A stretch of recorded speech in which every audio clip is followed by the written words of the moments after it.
It's our ball, ain't it? It's our ball! Hey! It's our ball! It's our ball!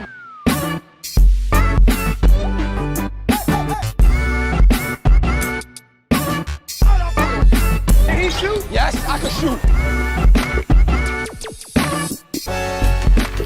Welcome back to another episode of the Ball Don't Lie podcast. I'm your host, Jacob Fraser, with my co-host, Cam Connolly.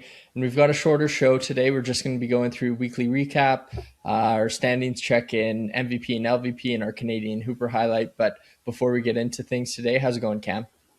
I'm good. Had to move rooms due to some technical difficulties in the other room, so the background looks a little weird. I apologize. This is very makeshift. I'm on a sewing box totally right fine. now. I'm on a sewing box in the guest room of my house. nice. So it's we'll see. Looks like it's working so far. So Well, let's dive right in because we've got a lot to go over here. Trae Young traded to the Washington Wizards. Corey Kispert and CJ McCollum was the return in that trade. I'm underwhelmed with the return for the Atlanta Hawks. I thought that they could have at least gotten a pick or two as well as Kispert and McCollum. Like, to me, CJ McCollum is a negative asset, and Corey Kispert, maybe he's not a negative asset, but he's not like a crazy positive one either. So I just wanted to know what your thoughts were on the trade from the Hawks perspective. yeah, I mean, I think that in the vacuum, the return of Kispert and McCollum, like in the vacuum of this season, the return isn't actually terrible because they're plug-in players that can win now. They were already good without Trae Young, and those are guys that you can pretty much seamlessly put into that Atlanta Hawks rotation. And I don't think it'll really cause too much of an impact, both positively but negatively as well. Like, I don't think they're going to hinder as much as you put Trae Young in, and the whole flow of the offense gets disrupted because he's a guy who wants the ball. McCollum's a veteran guy. Kispert's a pretty good shooter. Like, they can plug in and play and whatever, and nothing too crazy. But at the end of the day, that is still Trae Young. And the fact that you didn't get a first-round pick in return is almost appalling. Like, this is the guy who 2 seasons ago he literally got a guy casted on Marty Supreme. I don't know if anyone, like, this is kind of niche, but like the guy who was on Side Talk NYC is like, Trae Young looks like my dad's dick. The director of Josh Safdie, the director of Marty Supreme, Josh Safdie, saw that clip, and now that guy has a role in Marty Supreme because of Trae Young, because he's so hated, because he was so good. That's still the same guy, and I don't know how you didn't get a first-round pick for him. Well, I mean, they do have the New Orleans Pelicans first-round pick this year, projected to be the number 1 pick in the draft as of right now, but they don't have their own first. That's with the San Antonio Spurs, and I'm not sure exactly if there is a protection on it or what that protection is, but yeah, I just thought, like, if you're going rebuild, you don't have your first this year, you want to recoup as many first-round picks as you can. So I kind of figured that they could potentially get a first off of Washington, maybe not this year's first, but one down the line. Do you view this as a rebuild, or do you view this as more of like a regime change on the player front? I feel like you have to kind of view it as a rebuild, because realistically, like, what do you have now without Trae Young? Like, obviously there's Jalen Johnson, but you're not really going to build a team around Zachary Sachet. You're not going to build a team around Jalen Johnson. Like, what do you really have to rebuild in Atlanta, or to build around in Atlanta right now? Yeah, that's true. I mean, maybe they're hoping that they can draft like a true star, like kind of like a focal point of their offense, because it's almost in a similar way to Miami now, where they have a lot of good pieces. They just don't have like an actual star. Personally, I don't know if I would call it a rebuild, and all my people from Vancouver are going to hate this next word that I'm using, but I see it more as a retool. I think that they're kind of starting to gear up, and then next year they'll hopefully, if everything goes according to plan with that New Orleans pick, have someone that can be the focal point of that offense in a similar way that Cooper Flagg has kind of came in Dallas and became that focal point. I think that's what they're hoping for over there in Atlanta. But what the Mavs have done, would you not consider that a rebuild? Would you call that a retool as well? I think it's an accidental rebuild, like the one we got going on over here. I think it was a retool intended move. I don't think it was a rebuilt intended move, but it ended up sparking a major rebuild. One of the just most crashing and burning down rosters we've ever seen. And in the NBA, like, I mean, we talk about this almost every week, but like, I just can't fathom it. And maybe we can segue into our next topic here. Like, why are you trading Luka Doncic for a guy who's injury prone? I was talking to my buddy about this yesterday when I was at the gym. Why do any GMs even want Anthony Davis on their team? He's always down. AD, always down. He is always down, and here we go again. Oh, before we get into that, this kind of segues as well. I wanted to mention this. The Atlanta Hawks have turned Luka Doncic into Corey Kispert and CJ McCollum by trading. I never even thought about it that way. And obviously, there's a little bit more of a grace given to. I don't even know who the Atlanta GM is, because like you knew Luka was good, but you didn't know he was going to be Luka. Yeah. But that statement out loud is a little depressing, probably, if you're an Atlanta Hawks fan. Yeah, it's almost like that out. Turning Quinn Hughes into nothing. But yeah, let's get into Anthony Davis here, because he's out for, I don't know how long he's out for. They come out and said that he'll be reevaluated in 6 weeks. And the Mavs are still open to trading him. But you're right, like, he's always injured. What team out there is going to pay any significant assets to bring in a guy like Anthony Davis right now? And I just don't understand he must have something on the league or something, because teams keep paying. It's like the definition of insanity, doing the same thing over and over again, expecting a different result. Here's what happens. Anthony Davis goes to a new team. He starts playing really well. Oh my God, Anthony Davis is back. He jams his finger, and now he needs wrist surgery. How is that even possible? Like, that is the most fluke accident I've ever seen. And every single Anthony Davis injury is the exact same fluke freak. Doesn't even look like he got hurt. He just takes a step and goes, and he's out for like 4 months. When are we going to learn with Anthony Davis that he's not worth it? I would not, I don't know if this is a crazy take. I would not trade a first round pick for Anthony Davis. Not even just if it was one first round pick for Anthony Davis, I wouldn't do it. I don't know if I can agree with that, because like we've seen Anthony Davis at the top of the game, at the top of his game, when he's healthy, is possibly a top 5 player in the league, probably top 10. And so parting with one first round pick, like, I know he's never healthy, but maybe I have the same mindset as all these GMs in the league, where I'm like, well, when he's healthy, he's so good, we might as well give it a shot and hopefully he can stay healthy for us. But yeah, I agree. Like, I'm not going to be giving up Luka Doncic for him. I'm not going to be trading key players and a ton of first round picks to bring in Anthony Davis at this point in his career, considering how unhealthy he has been throughout his entire career. But I do think, like, he still holds some trade value. Yeah, but you and all the other GMs are prisoners of nostalgia. What has he done? This is a what have you done for me lately league. What has he done lately? Well, he got slapped around by Jokic. Okay.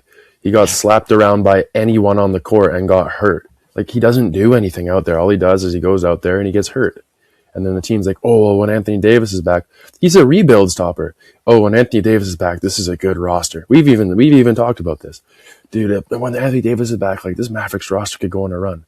No, you don't want Anthony Davis on your team. I'm sorry. Like, he's a professional basketball player, so I'm not going to mince words here. He is not worth even a look on your team, because it's when Anthony Davis is back. Anthony Davis will come back, play 3 games, and get hurt again. It's just the truth. Yeah, I can't, like, fully disagree with you, but I don't know. Like, he's an elite defender. He can prisoner score of nostalgia. Well. Jokic fried him. Jokic burned him. What did he do against? He's an elite defender. What did he do against Jokic in the playoffs? Jokic. He couldn't even stop Julius Randle. He got pushed around by Rudy Gobert. I'll call fight Rudy Gobert, bruh. I mean, what have you done for me lately league? What has he done for you lately? Yeah, I guess like I don't think you're wrong. I know I'm falling for the nostalgia. I'm falling for the what was it 2K14 when he developed into the depoy every single year for his 2K16, I think he was entire on the career. cover. Yeah, like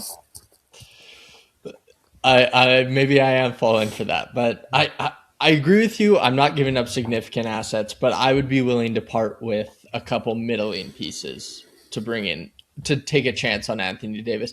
Also, I want to preface this like this is assuming that the team trading for him has the pieces around it and can retain those pieces without having to move them for Anthony Davis, where they can still be a competitive roster when Anthony Davis inevitably goes down with injury. Yeah, I mean that's fair, but I mean I'm not going to waver on my point. Prisoner of like anyone who believes that Anthony Davis can be a piece on a championship team is a prisoner of nostalgia, and I'm just going to leave it at that. Well, let's move on to some more trade talks. The Memphis Grizzlies are open to moving Ja Morant. This has been kind of a storyline and topic that we've talked about previously, but it seems like there is some urgency to get something done for the Grizzlies before the All-Star break. We've talked about the fit with the Toronto Raptors being a possibility, but who are some other teams that you could see bringing in a guy like John Morant? And I also want to get your take on what realistically is his trade value, because I don't know if I see it being much more than Trae Young's. Yeah, and like this storyline has been going around all year, and we've talked about the Raptors, and it seems that the people don't want the Raptors. Like we get really good engagement on those clips, and the comments are always like, "No, do not bring Ja to the Raptors. Do not bring Ja to the Raptors." I would like to see him on the Raptors, but that's a different topic. That's not what you're asking. Where should he go? I don't really know where. Like it's really difficult for me to find, and it shouldn't be because of the way that he is. Like he is such an elite player. He plays above the rim. He can do it all. But just like the way he carries himself and what he brings to the locker room, like you don't want to risk like blowing up your team. Like off the top of my head, I honestly can't think of somewhere that would be a great fit for John Moran. I'm not sure if you can. Yeah, when I was kind of filling out our sheet here, like our planning sheet, I was thinking of this question and what teams would be a good fit. And I agree with you. Like I struggle to come up with an answer to that because just I think the biggest thing for me is the fact like he's obviously an elite player, but he's not quite that superstar level guy.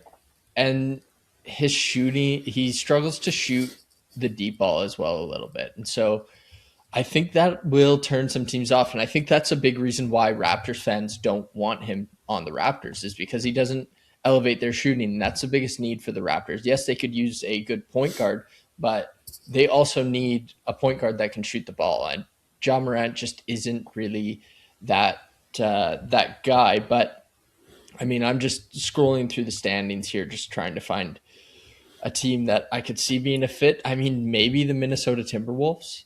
But do you want John Morant and an Anthony Edwards in the same locker room? Yeah, and this is like a sneaky pick that I just kind of thought of right now. Like if you can find a way to acquire John Morant as the Pacers, and not as a this year move, but as a next year move, you got a big three of Jaw, Hallie, and Siakam. Like maybe there could be something there. I don't know. I'm kind of grasping at straws here, but I'm curious to think. Like I'm curious your take on that. I just don't know if I see the fit between Halliburton and Jaw just because, I mean, they're obviously both fairly ball dominant, like players. They're both point guards. Hallie's more your playmaker, and Jaw kind of like he's an athletic rim runner for his position, but he's also more of that playmaking point rather than like the scoring one. I feel like that's Yeah. kind of how I view John Morant, and so I don't know if I see that being a great fit. Another team that popped into my head though is Portland Trailblazers. Maybe you build something between Ja and Denny Avdia, and you can send back a guy like Scoot Henderson who hasn't really figured it out. And I don't know. I would need to look at their roster here, but I could see, yeah, I could see Scoot Henderson and maybe Jeremy Grant, but that might even Yeah. be too much to pay for John Morant. Robert Yeah. Williams, maybe. Yeah. And like the thing is do you think that Denny Abdia can be the best player on a championship team? Because we know that John Morant can't. Yeah, I don't necessarily believe Denny Avdia can be the best player on a championship team, but I think if you surround him with the right pieces, he can be kind of your like I think he can be a 1A on a championship team, but you need like a 1B and a 1C. You know what I mean? Yeah. Like it's not like a Jason Tatum, Jalen Brown situation where you have a really good 1A and then a very good 1B. You need like a 1A, 1B, 1C, and maybe even a 1D. Like you need a really loaded starting lineup if you're going to win with Denny Avdia as the focal point of your team. Yeah, and I think that Scoot Henderson actually could be a good return. Like Scoot Henderson and someone for John Mm-hmm. Moran, I think that could be fair. I think you don't want to part ways with any first round picks, especially if Trae Young didn't part ways with any first round picks. You always hear about like the saying like, "Oh, is this going to reset the market?" That's always when it's something big. But I guess when it's something small, I didn't hear anyone throwing around that this trade is going to reset the market. But I think that it actually will reset the market, and we'll see when with the trades that are going to come with John Morant, like the offers and the offers that get leaked and stuff. I think we will see like a true reset of the market and no more paying like a million first round picks for guys, because I think it also kind of trickles down from that Paul George SGA trade where OKC somehow got the better player and 7 first round picks or however many first round picks it was. So yeah, I think that like, and if you build, like, I don't think that's the championship team this year. Next year, like if you build something this year, maybe you win around in the playoffs. I don't like, I wouldn't predict it, but John, Denny, Klingon is starting to come around, starting to look real good. And then they have Hanson Yang, which they see as the next Jokic, but he's 3 or 4 years away, and they'll admit that. If you can keep that around, build that core as Hanson Yang comes up, and he actually turns out to what the Blazers think he can be, well, now there might be something there. Well, and Shaden Sharp has been playing really well this season too. Like I do feel like they have the pieces surrounded where they could bring in a really good player and go on a bit of a run in the playoffs. Not saying that they're going to go win an NBA championship this year if they bring in John Morant, but like I think they could compete in the West. And the West is so loaded, we've talked about it. Like nobody's competing with OKC, nobody's competing with San Antonio. But I think if Portland were to pull the trigger on a move there, they could be one of the teams that maybe gets to the second round of the playoffs against one of those top 2 teams.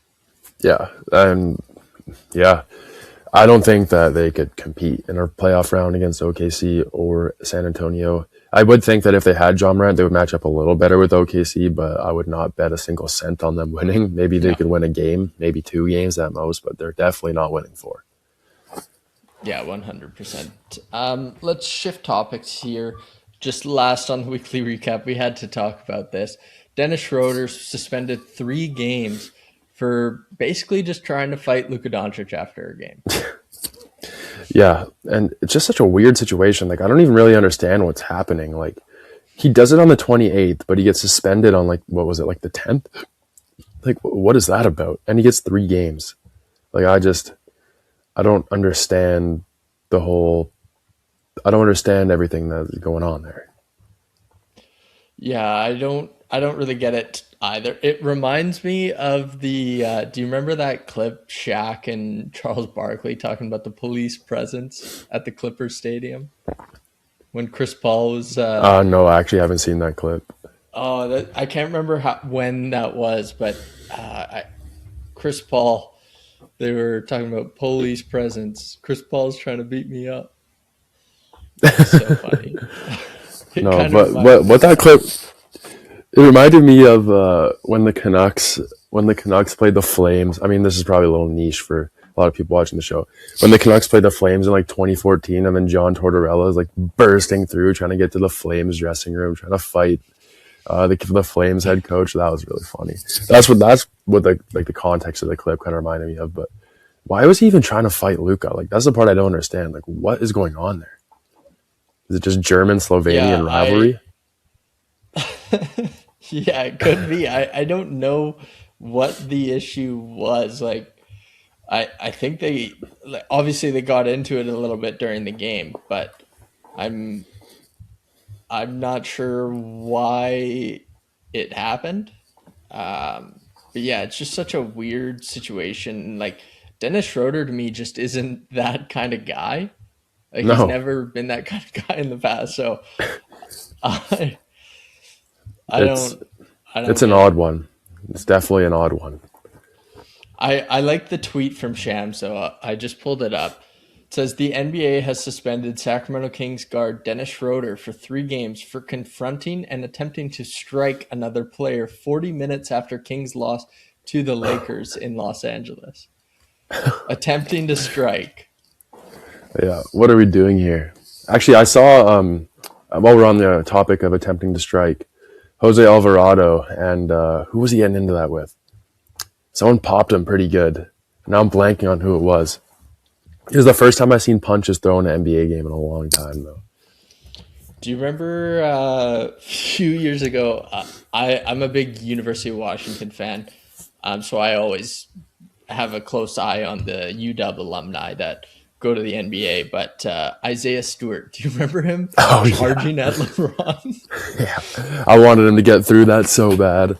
I Just know. catch LeBron. That would have been awesome. He would have That beat the would be shit out the of LeBron too. scariest thing. Isaiah Stewart is a big boy. He's like a 7 footer, 250 pounds, just full speed charge at you. Nah, Isaiah Stewart would have gotten him. There's like 5 security guards on the floor. That was so funny. It's one of the best gifs too. Like on Twitter, that moment has lived on. It was Jose Alvarado and Thomas Bryant. Right. Dude, Thomas Bryant, I think, if I might have it backwards, but I'm pretty sure Thomas Bryant popped him pretty good in the jaw. Yeah, it looks. I have the video here in front of me. It looks like he got him pretty good. This is so funny. I never actually thought I would see punches thrown in an NBA game. And they only got like 1 game. Alvarado got 1 game and Thomas Bryant only got 2 games. So guys, if you want to start making the NBA a little more interesting, you don't want to be a highlight league. Let's get some fights going. All right, it'll attract some viewers and it'll attract me too. I'll get more excited to watch NBA. But imagine you just see like Luka and Steph just throwing it down at center court. Be awesome. Just jersey just fall. Pow, pow. I'd love that. Imagine some of the big men fighting, dude. Like Steven Adams going at it with someone. Yeah, Steven Adams like Jakob Pertl just throwing Yeah. down in like the key after like a heated box out or something. That'd be so awesome, dude. I would love to see that. Let's Jakob Pertl's back would start spazzing up mid fight. yeah, don't let Anthony Davis fight. He's not. Yeah, he'll have fractured orbital, and he'll somehow fracture his own jaw or his own. Yeah, he'll fracture orbital, fractured jaw, fractured knuckles, fractured everything. If he could land a punch. Let's get into our standings check in here. We'll just really quickly go over a few things. One thing that has kind of surprised me is the Cleveland Cavaliers. They're in a play-in spot right now. They're not in the top 6 in the East. They've dropped below the Orlando Magic. They're 22-19. Um, like I think at the start of the year, I thought it was the Knicks and the Cavs division to lose or conference to lose. And the Cavs have just been struggling. They're 5-5 in their last 10. Their road record is really bad. They're below 500 on the road this year. Yeah, I'm just surprised by the Cavs' performance in the NBA standings this season. Well, yeah. Well, I didn't really see the Sixers being 22-16, and I definitely didn't see the Pistons being 28-10. The fact that the Pistons are still in first is kind of surprising to me. Like I Yeah. didn't see that coming. The Knicks are 4 games behind them right now. Well, 3.5. But like, imagine if you told me that when the season started, that in January, then Pistons would have a 3.5 game lead on the entire conference. It's rather shocking. But something I wanted to touch on is that the Nuggets are 27-13, tied for second in the West. Like, I never saw that coming.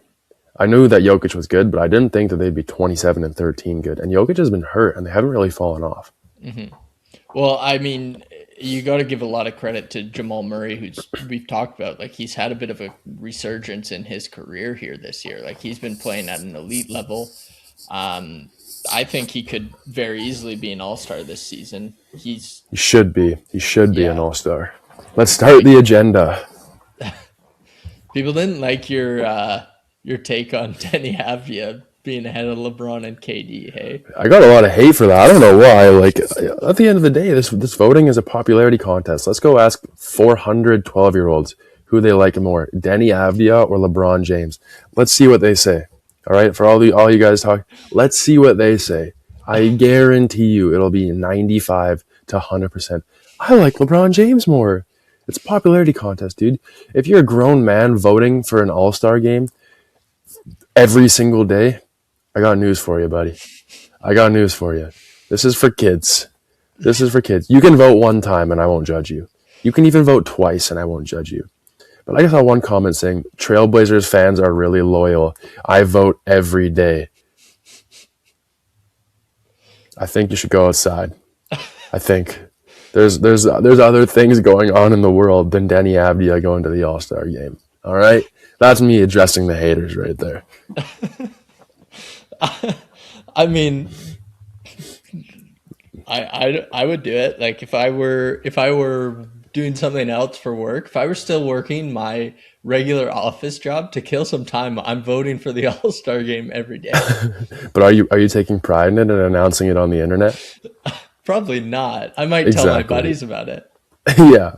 Well, but the thing is, if you're voting in the All-Star game every day, I'll give you an exception. If you're voting for like Killian Hayes every day, or you're voting for like Grady Dick every day. Not if you're voting for Denny Avdia every day. He should be an all-star anyway. So you're just wasting your time. It's like when, like I was like 14 or no, I was like 12 or 13 when this happened in the NHL when John Scott. Everyone wanted John Scott to be an all-star. Guess what? I voted every day for John Scott, but guess what? I was 12 and 13 years old. Like, and hey, I'm sure there are adults who voted every single day for John Scott, and that was a movement. Denny Avdia at the All-Star game is not a movement. LeBron James is more popular than Denny Avdia, and that's just a fact. I was gonna say if that John Scott thing were going on today, I would be voting every single day for John Scott to make the NHL All-Star game. Well, yeah, that's a movement though. That's not like I like John Scott. Yeah, like I would vote, probably not every day, but I would vote a couple times. Like it's a. I don't know. Trailblazers fans vote every day. Okay, dude, go outside and touch some grass. Like, I don't know what to say.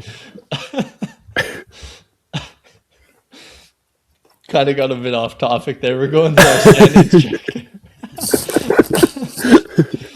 The other team that has surprised me, like we talked about the 76ers, of course, and the Pistons being at the top, but also the Boston Celtics. Like, this is something that we've talked about a bit too, like, Jason Tatum not playing this season, and they're in the third spot in the East. Like that's another surprise to me. I feel like the West just doesn't really have a ton of surprises. Maybe you can say the Clippers being outside of the play-in is a bit of a surprise, but there's nothing crazy to me here that I'm like, oh wow, the West is. Yeah, probably the craziest thing is the Suns being ahead of the Warriors. And the Suns being like, the Suns are a half game behind a playoff spot right now. So that is somewhat surprising to me. And the Rockets being the 6th seed too. I thought they were going to easily be a top 3 seed. Yeah, but I still, like, they're what, 2.5? Yeah, 2.5 games back of the San Antonio Spurs.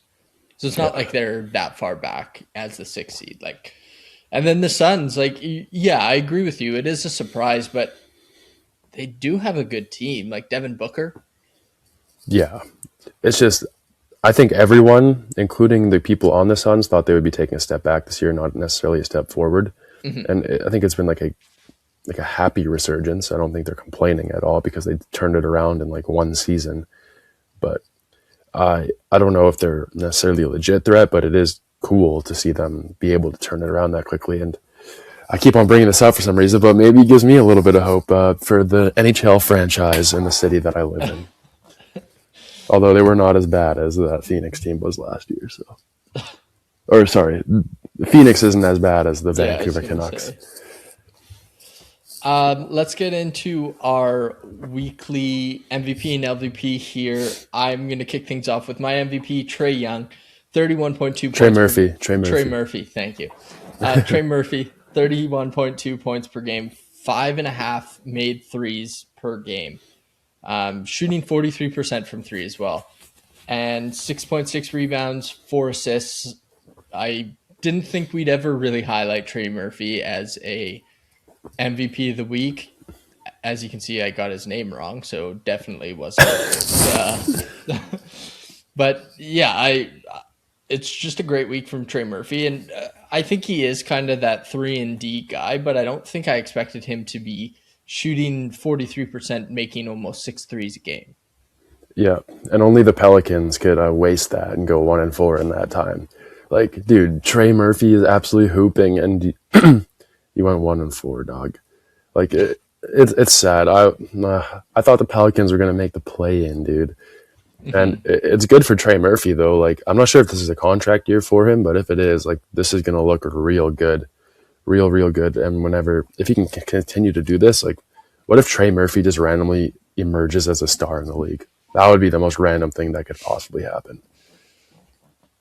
Hey, he sometimes does on my 2K franchise.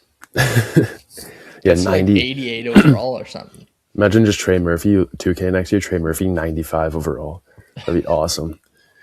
No. But yeah, you got anything else for him? No. All right, I'll move into my MVP, and I was kind of just hating on the fans of this guy, but my MVP this week, Danny Avdia, once again, having a great year, averaged almost 30 points per game, 29.8, and 48% from the field. Blazers went 3-1 in that time, and just another good week for Denny Avdia. Like I said, when I was hating on his fans, I wasn't hating on Denny Avdia. He should be an all-star. I don't know necessarily about all-star starter, but I think he should be in the conversation. Should he have more votes than LeBron? Probably not, but that's a different conversation that we've already had. But yeah, great week from Denny Avdia. I don't know if you got anything you want to say about him, but I mean, we've highlighted Denny Avdia a ton on our show. Like, I feel like it's propaganda at this point.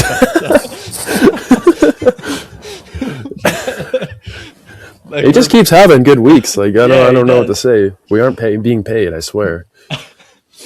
He's having a great season. He deserves to be an all-star. He's a great player, and I mean, the Blazers are the closest franchise to our location. Like, I go down to Blazers games every now and then. I've actually never been.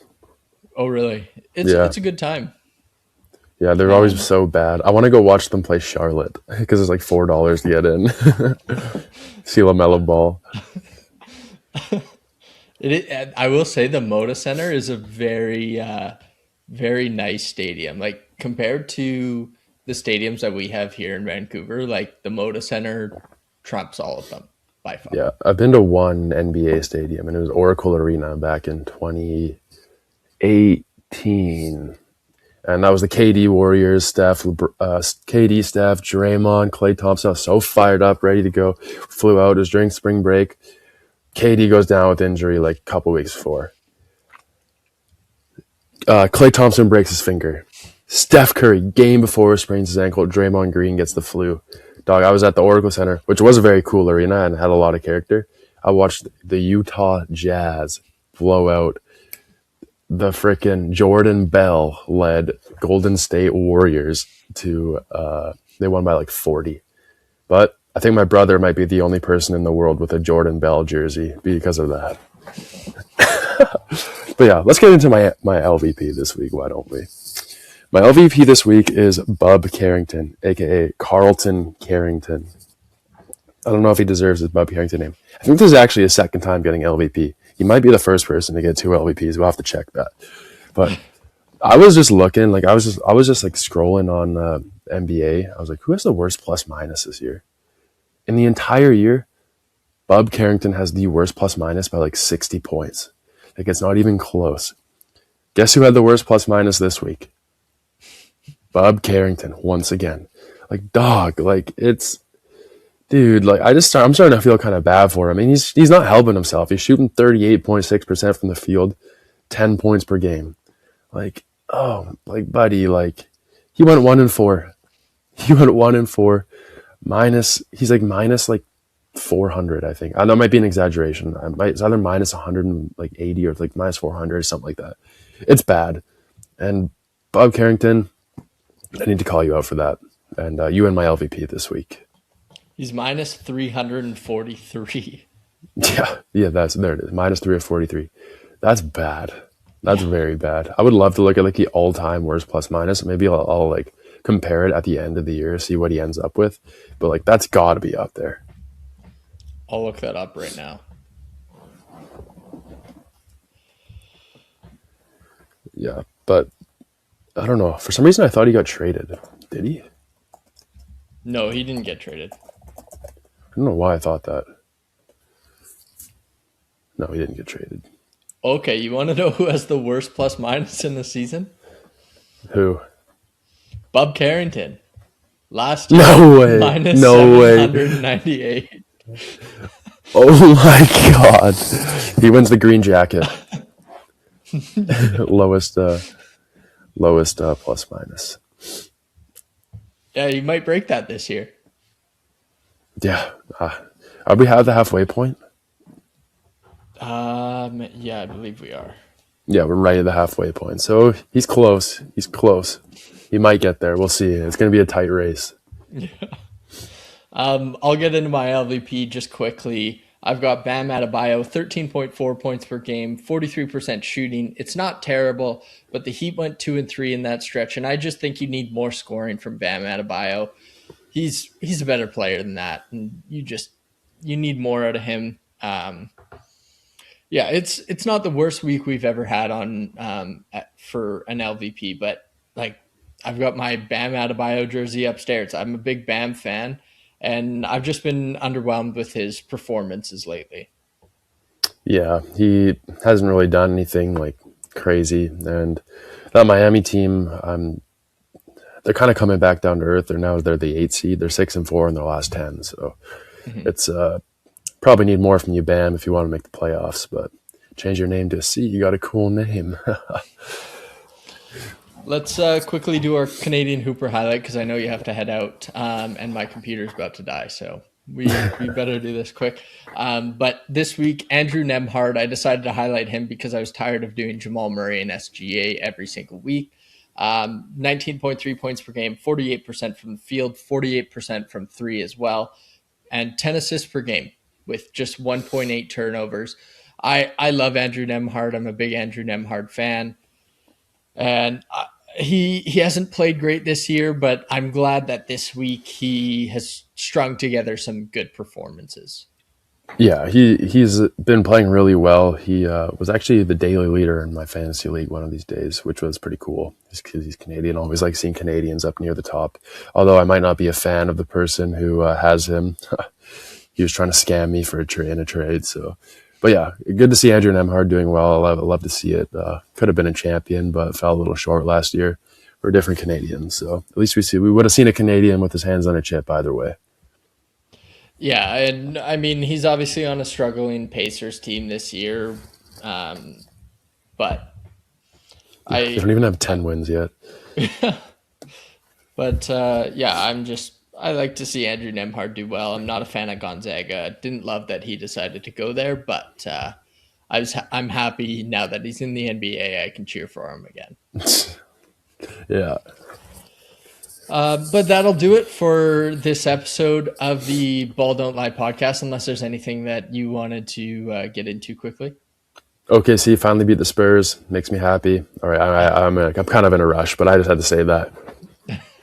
For sure. But yeah, so that'll do it for this week's episode.